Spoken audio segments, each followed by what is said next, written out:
ঈদের দ্বিতীয় দিনে মিরপুর জাতীয় চিড়িয়াখানায় দর্শনার্থীদের ঢল নেমেছে। বিরল অ্যালবিনো প্রজাতির মহিষ ডোনাল্ড ট্রাম্পকে দেখতে সকাল থেকেই ভিড় করছেন হাজারো দর্শনার্থী।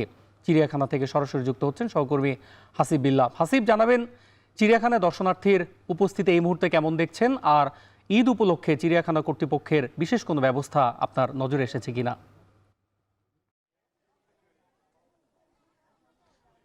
ঈদের পরের দিন ঢাকা শহরের ব্যস্ত মানুষ যারা ছুটি পান তারা পরিবার পরিজন নিয়ে মূলত আনন্দ বিনোদনের যতগুলো জায়গা আছে তার মধ্যে চিড়িয়াখানা অন্যতম।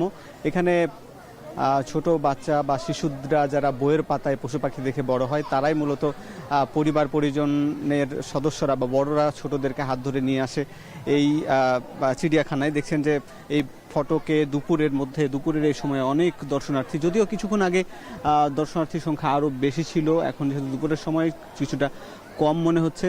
তবে আমরা সকাল থেকে হাজার হাজার মানুষ এখানে আসতে দেখেছি। সাধারণত এই চিড়িয়াখানায় 10 থেকে 12 হাজার দৈনিক মানুষ আসেন, কিন্তু ঈদ উপলক্ষে কিন্তু এই সংখ্যা লাখ ছাড়িয়ে যায়।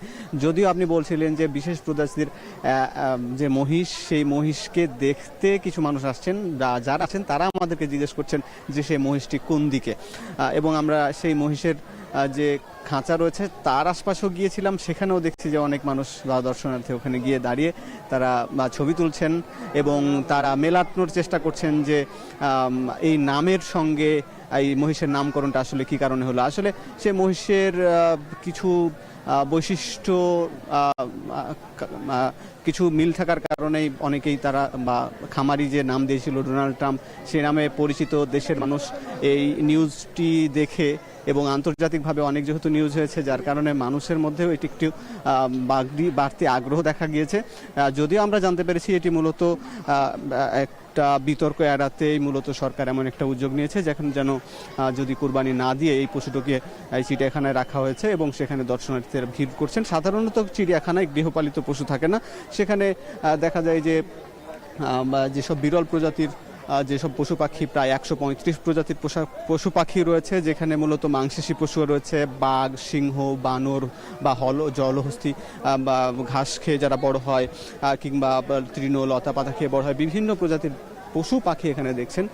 প্রায় 35,000-এর মতন পশু পাখি এই চিড়িয়াখানায় রয়েছে। তবে এই যে ঈদ উপলক্ষে এই পশু পাখির দেখার মানুষের সংখ্যা যেমন বেড়ে যায়, এই জন্য সরকারের রাজস্ব আহরণও বাড়ে।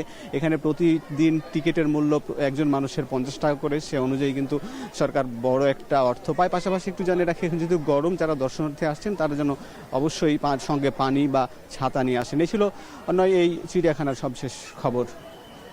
চিড়িয়াখানায় দর্শনার্থীর ঢল নেমেছে সে বিষয়ে জানাচ্ছিলেন সহকর্মী হাসিব বিল্লাহ। দেশের সবচেয়ে